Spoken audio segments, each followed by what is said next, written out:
Thanks for staying tuned. If you're just joining in, it is Providence Television International Morning Drive, and this is the interview segment. And on the interview segment, I have with me Dr. Emmanuel Egariba. You're welcome to the studio. Well, as usual, I want to say welcome. It's a beautiful day. I hope it doesn't rain today, by the way. I just hope so. Yeah, because we had so much in Benin, in parts of Benin yesterday. It actually did rain. It wasn't just restricted to Benin, because I got a call from Kogi yesterday, and the person was saying it was raining at about the same time, quite as heavy as it was in Benin. Well, let's actually still hope for a wonderful day. On this interview segment this morning, we'll be looking at the topic, leadership by example. Sir, you've always talked leadership. Most of the time, we have seen our leaders, they never seem to lead by example. What is this core thing as regards leadership by example? Leadership must be properly conceptualized, and leadership will arise from a few indices. Your mental strength must be in tune with leadership. Your spiritual inclination must be there, and even physical energy must be there. Vision, commitment. Where there's no vision, there should be no leadership, because leadership is all about vision and commitment. And where these two issues do not meet, there's a disaster. Okay? So, but leadership is such that sometimes it comes from within. You want to serve, you must be mentally prepared for it. Most of the leaders we have in this country, unfortunately, are not mentally prepared for leadership, because you must be sure that you're going to get it right from the beginning. We are talking about leadership by example now. How many of our leaders lead by example? When they know that the majority of these people they rule over or govern, they are in abject poverty. They're in penury. And the bottom line in leadership, believe it or not, is compassion. Yes, you must empathize all the time. The people need water, give them water. The people need roads, give them roads. The people need to feed, give them the opportunities to make these things happen. That's what leadership is all about. Leadership is a two-way thing, all right? You give to the governed. The governed also respond by making sure that things do not go the other way. By way of impulses, right? So I think that leadership by example is very apt, particularly at this point in our national life. That's what we need more than anything else. Okay. And the political class, I keep saying this, they carry on as if nothing matters.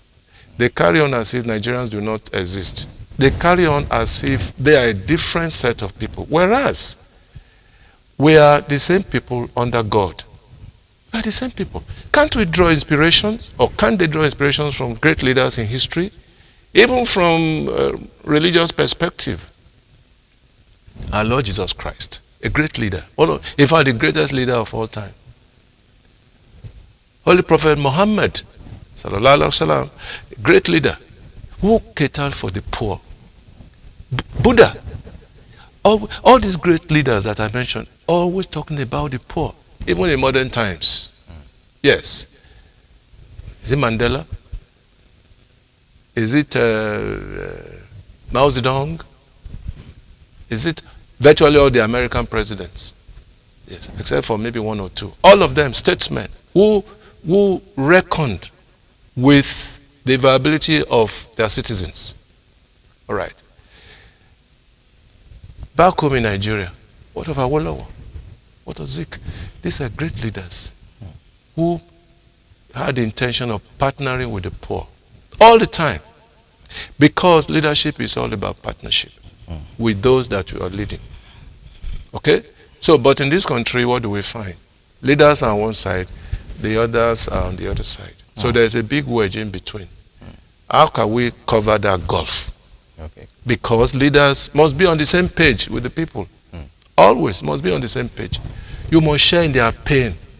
You must share in their agony, if there is. You must share in their joy. And the Bible is right. When righteous people are on the throne, the people are happy. But when bad ones, in fact, the Bible says groan, just as the newspaper said some time ago. They groan. Groan means they are in severe pain, unbearable pain. That's groan. And our leaders must recognize that. All the tiers of government, whether it is federal government, the state government, it's local government, you're in leadership, you must partner with the downtrodden, because they are more, they are in the majority, clearly.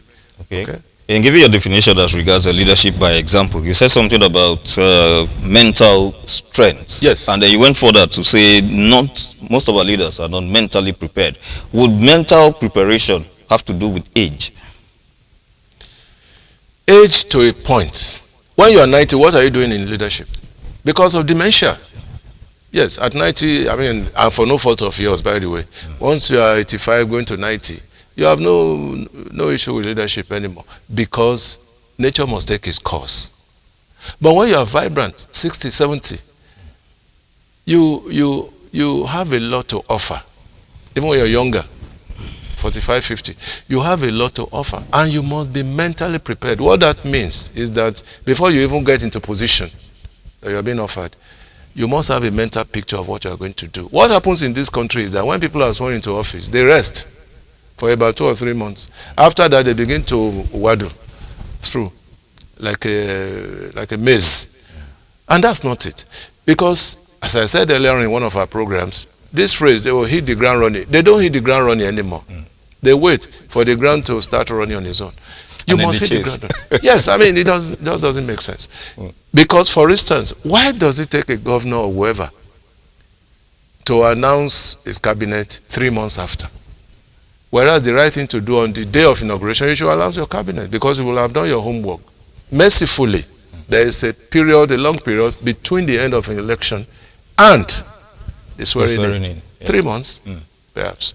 And that is enough for any person to be able to conclude that this is what I'm going to do. You must have a mental picture of what you're going to do for the people. Because, make no mistake about it, the people they are held in trust for God. Yeah, because whatever happens to the people, you'll be held accountable. Yes, you will be held accountable. All right? So that's what leadership is all about. Talking about being held accountable, compassion.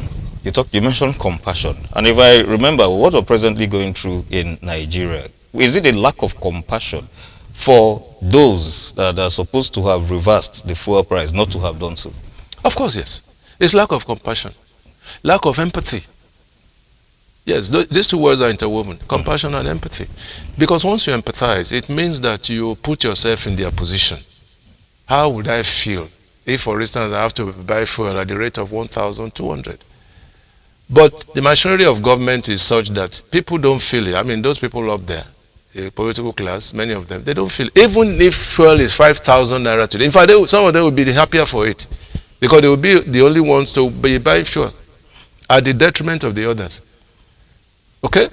If fuel is even 10,000 today, some people will be happy, because that will keep them or keep the other people outside their purview. Do you know that some people don't want to see poor people in this country? They don't want to see the poor. You heard the story of somebody in the National Assembly that they let the poor breathe, and he was laughing. Yeah. He was laughing, as if it was a joke. So people do not empathize. Why? Because they believe that they are in a cocoon. All right? There's a fence around them and nothing can penetrate. But when you drive the people up to a point, and we must learn from history. It happened in China, remember? Yeah. It has happened in many places around the world. When you drive the people up to a point, people will say, no, enough is enough. Exactly. Yes. Well, let us go down to still this issue as regards compassion. You said politicians, that they don't feel the pains. Well, we say politicians do not feel the pains. Is it that they do not get feedbacks, like those at the top, the first 3 officials? Is it that they do not get feedbacks from those that are supposed to monitor, or they do not even have those who monitor in the first place? They have. I'll tell you, I've been in government. I was chief press secretary in Edo State here. They have. The duty of those people is to tell it the way it is. But they bend it over. They want to say the things that the leader wants to hear. And so that means the leaders do not know. Is that what we'll be saying? But don't they read newspapers? Leaders read newspapers. Any leader who does not read newspaper is not a leader. You must read newspaper to get first-hand information. Even when your own people, your the people under your watch, they are not doing the right thing. You should also do the right thing. Okay? See, when I was the chief press secretary, I mean, we used to do it. I don't know if they still do it now. Must have newspaper cuttings. Then, have newspaper cuttings, the summary of what the newspapers are saying, particularly as they affect the federal government and even the state.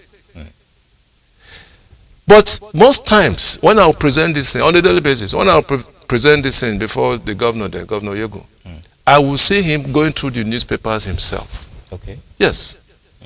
But my own will just be an added value. For instance, he will say, okay, thanks for drawing my attention to this. He will even mark it. Right. That's a leader. Okay. Yes, I can tell you that for free. I will meet him in his spare time, maybe about 20 minutes, 25 minutes. He will go through on the newspapers. He may not go through all. But obviously, at the end of the day, he will have time now to go through everything, including my own clips from all the major newspapers. Not those things that will just say the good side of what we're doing alone. Okay. But the other side, we must also look at, because they will let us into how to ameliorate things. All right. It's not the good side you must talk about all the time. Okay. If people are not happy, they are not happy. So you must make the chief executive to know.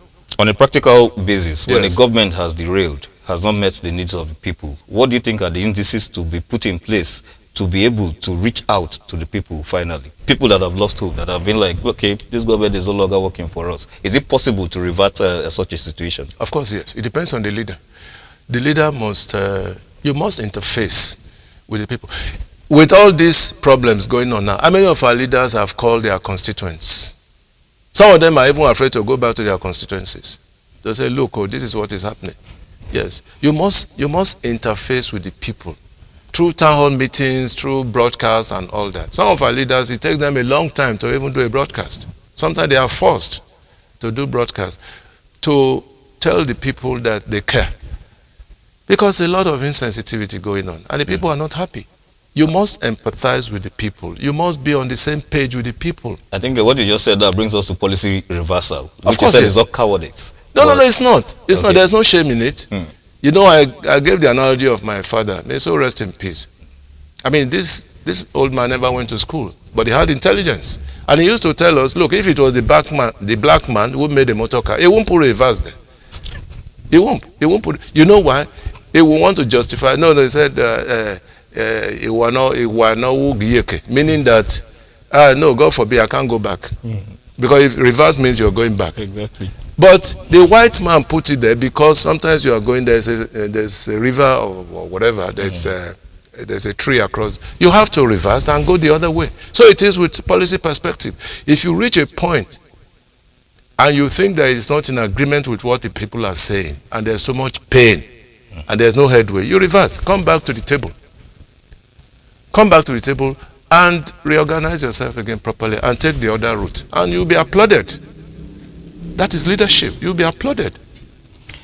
Well, we could go on and on and on. Like I've always said, always a very interesting session with Dr. Emmanuel Legareva. But for the now, on the morning drive, this interview session is over. But we'll have a whole lot lined up for your viewing pleasure. Let us look forward to the time when we'll be talking about good things happening in Nigeria, not just complaints. That is the time when leadership, by example, would actually be taking place in Nigeria. On this note, I want to say thanks for staying tuned on the program. Yes. You have a word? Yes, as usual. As usual. As usual. Yes, it has become routine for me and I enjoy it. September 21st is around the corner in Edo State. It's going to determine whether we'll go forward or backward. Edo State is one of the most viable states in this country in terms of intellectualism and all of that. And people should go out and exercise their franchise. We keep saying it. There should be no room for any rancor. There should be no room for arson. No room for thuggery. No room for ballot box snatching. No room for falsification of results. And my prayer, as always, is may the best candidate win. And we look forward to September 21st, hoping that the best candidates would emerge. On this note, I want to say have a wonderful day. Do not forget, for those of you who are just joining in and do not know how to reach us on YouTube, simply go to YouTube, type in Providence Television International, and you are good to go. Do not also forget to like, share, and subscribe. Thanks a lot for watching. Please stay tuned.